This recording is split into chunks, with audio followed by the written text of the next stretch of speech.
Hello foodies, this is Faisal from and cook. আশা করছি আপনারা সবাই অনেক ভালো আছেন। বাজারে কিন্তু অলরেডি নতুন আলু চলে এসেছে, আর সেই উপলক্ষে আপনাদের জন্য আমার আজকের রেসিপি হচ্ছে নতুন আলু দিয়ে দেশি মুরগির ঝোল। আর আপনারা দেখেই নিশ্চয়ই বুঝতে পারছেন এটার কালার কতটা সুন্দর হয়েছে। আর আজকে আমি আপনাদেরকে দেখাবো সাধারণ কিছু মশলা ব্যবহার করে আর সিম্পল কয়েকটা টিপস অ্যান্ড ট্রিক্স ফলো করে কিভাবে অসাধারণ স্বাদের এই মুরগির ঝোলটা আপনারা সহজেই বাসায় বানাতে পারেন।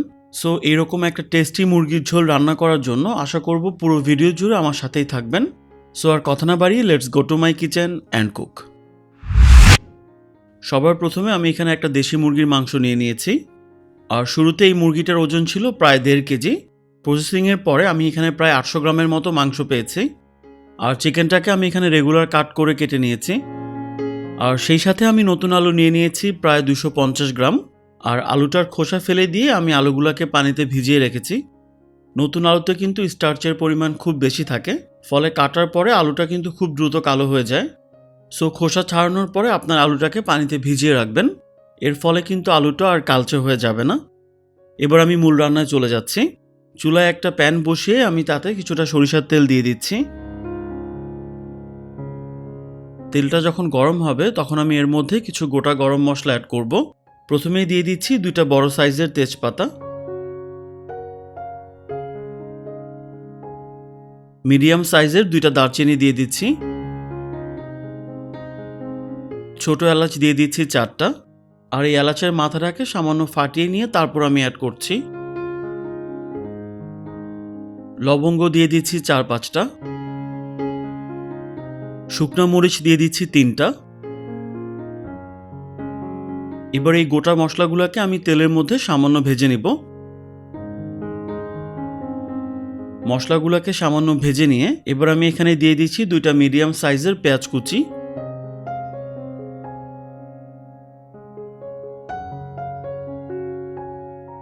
পেঁয়াজটাকে সামান্য ভেজে নিয়ে এবার আমি এখানে দিয়ে দিচ্ছি আদা বাটা। আর এই আদা বাটাটা আমি দিচ্ছি প্রায় 1.5 টেবিল চামচ। সাথে দিয়ে দিচ্ছি রসুন বাটা, আর রসুন বাটা আমি অ্যাড করছি 1 টেবিল চামচ। আদা আর রসুনটাকে সামান্য ভুনে নিচ্ছি। আর এটাকে এমনভাবে ভুনতে হবে যেন আদা আর রসুনের কাঁচা গন্ধটা একেবারেই চলে যায়। মশলাটা ভুনার সুবিধার্থে আমি লবণটাকে আগেই এই পর্যায়ে অ্যাড করে দিচ্ছি। এখানে প্রায় 1 টেবিল চামচের মতো লবণ আমি অ্যাড করেছি। লবণ দিয়ে ভুনার কারণে পেঁয়াজ কিন্তু খুব তাড়াতাড়ি পানি ছাড়বে, ফলে অল্প সময়ের মধ্যে আমরা পেঁয়াজটাকে খুব ভালো করে ভুনতে পারবো।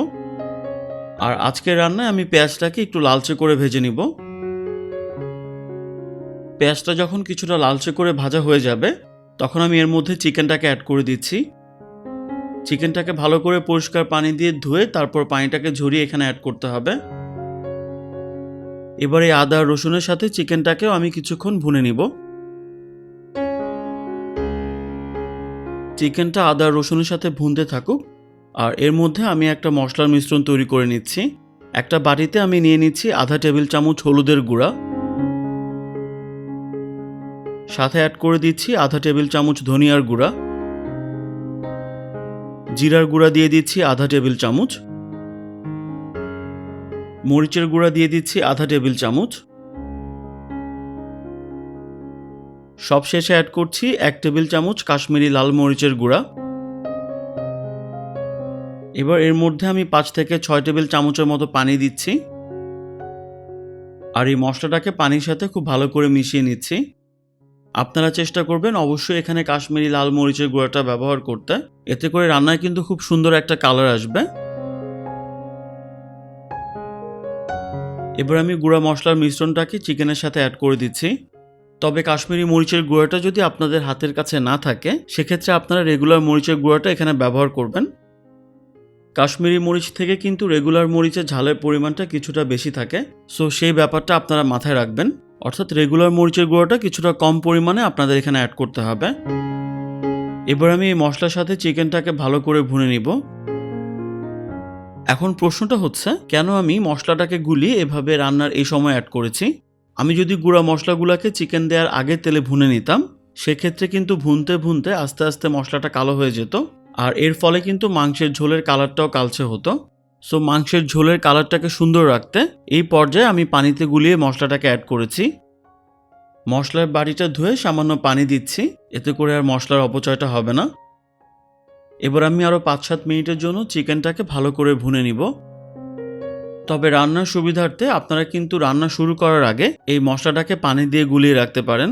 এতে আপনাদের রান্নাটা যেমন সহজ হবে, তেমনি গুঁড়া মশলার ফ্লেভারটাও কিন্তু আরও রিচ হবে। আর ভুনা হয়ে গেলে আমি একটা ঢাকনা দিয়ে চিকেনটাকে ঢেকে দিচ্ছি আর অপেক্ষা করব মাংসটা পানি ছাড়া পর্যন্ত।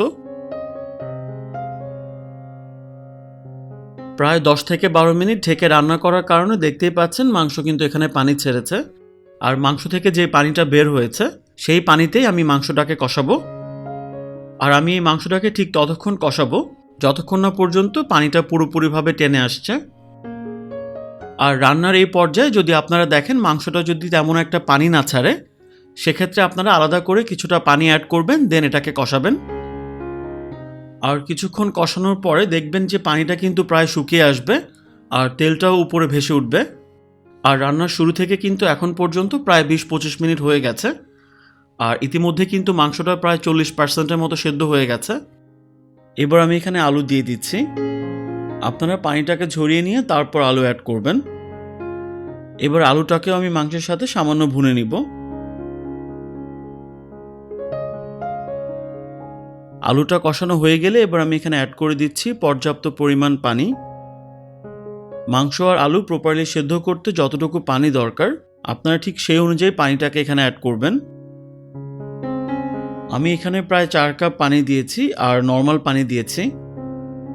মাংসে আপনারা কতটুকু ঝোল খেতে চান পানি দেওয়ার সময় সেই ব্যাপারটা আপনারা মাথায় রাখবেন। অর্থাৎ আপনারা যদি ঝোল কম খেতে চান সেক্ষেত্রে এখানে পানির পরিমাণ কিছুটা কমিয়েও অ্যাড করতে পারেন। এবার আমি সব কিছুকে নেড়েচেড়ে ঢাকনা দিয়ে ঢেকে দিচ্ছি।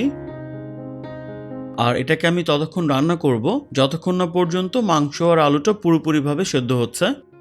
আর এই সময় আপনারা চুলার আঁচটাকে লো আর মিডিয়ামের মাঝামাঝি রাখবেন।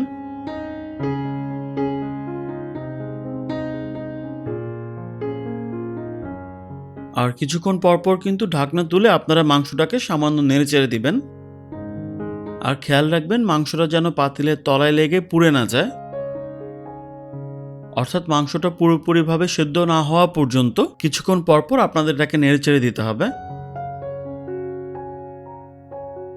মাংসটা এখানে রান্না হতে থাকুক। আর অন্যদিকে মাংসের ঝোলটাকে আরেকটু বেশি টেস্টি করতে আমি একটা মশলা তৈরি করে নিচ্ছি। চুলায় একটা ফ্রাই প্যান বসিয়ে তাতে দিয়ে দিচ্ছি 1 টেবিল চামচ গোটা জিরা, ছোট এলাচ দিয়ে দিচ্ছি 4টা, সাথে দিয়ে দিচ্ছি 15-20টার মতো কালো গোলমরিচ। এবার আমি এই মশলাগুলোকে চুলার মিডিয়াম আঁচে সামান্য ভেজে নিব। প্রায় 30 থেকে 40 সেকেন্ডের মতো ভাজলেই হবে। ভাজা হয়ে গেলে মশলাগুলোকে চুলা থেকে নামিয়ে নিচ্ছি।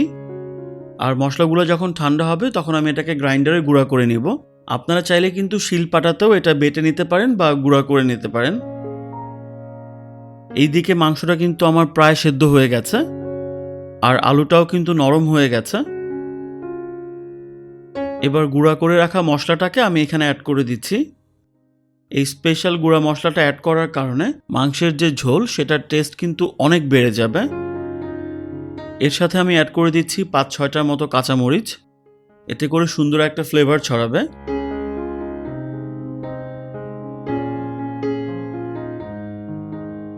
ঝোলটা সামান্য টেস্ট করে দেখেছি, সামান্য কিছুটা লবণ আমি অ্যাড করছি। আপনারা টেস্ট করে আপনাদের পছন্দ মতো লবণটা এখানে অ্যাডজাস্ট করবেন। নতুন আলু দিয়ে এই মুরগির ঝোলটা কিন্তু আমি একটু পাতলা খেতেই পছন্দ করি, তবে আপনারা চাইলে ঝোলটাকে কিন্তু আর একটু কমিয়েও নিতে পারেন। এবার আমি মাংসটাকে শেষবারের মতো ঢেকে দিচ্ছি। আর এই পর্যায়ে আমি চুলার আঁচটাকে বন্ধ করে দিব। আর এই মাংসটাকে আমি 10 থেকে 15 মিনিট রেস্টে রাখবো। আর আপনারা কিন্তু রান্না শেষ করার সাথে সাথে এটাকে সার্ভ করতে যাবেন না, কিছুটা সময় মাংসটাকে রেস্টে রেখে তারপর এটাকে সার্ভ করবেন। 15 মিনিট পরে দেখতেই পাচ্ছেন ঝোলের কালারটা কতটা সুন্দর হয়েছে আর তেলটাও কিন্তু উপরে ভেসে উঠেছে। এবার আমি এটাকে সার্ভ করতে চলে যাচ্ছি।